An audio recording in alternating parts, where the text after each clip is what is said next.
Yun nga po, Tito, nagtataka rin ako.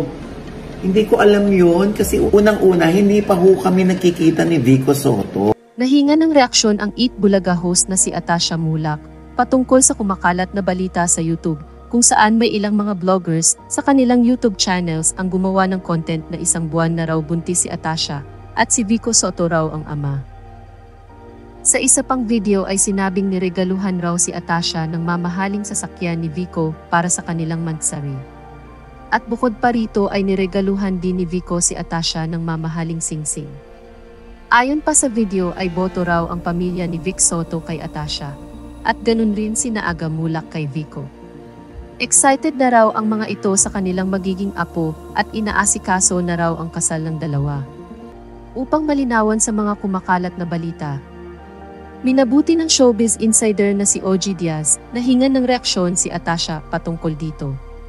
Anya ay nagtataka siya sa mga lumalabas na balita sapagkat hindi pa raw sila nagkikita ng personal ni Vico Soto.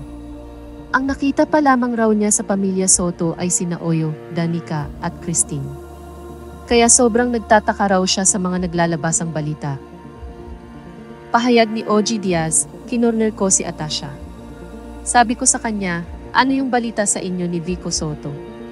Saad raw ni Natasha, yun nga po Tito nagtataka rin ako. Hindi ko alam yun. Kasi unang-una, hindi pa po kami nakikita ni Vico Soto. Ang nakikita ko lang po ay si Oyo Soto, si Danica Soto, si Christine Hermosa. Sila pa lang po ang nakikita ko. Si Vico Soto hindi ko pa ho nakikita.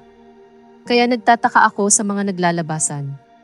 Dagdag naman ni OG Diaz, ay ibig sabihin lamang nito na peke ang mga ginawang balita ng mga naturang YouTube channels at ilan naman sa mga nakapanood ang naniwala.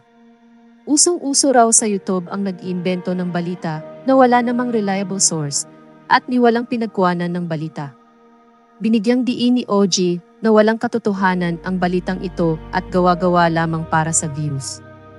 Pagpapaalala ni OG na huwag basta-basta maniniwala sa mga napapanood.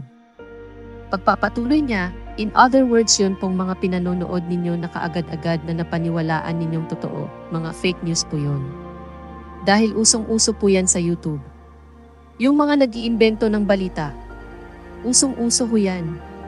Kasi nga ho namomonetize yung iba.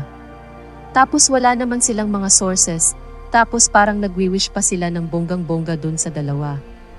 Wala nga silang pinagkuhaan ng balita.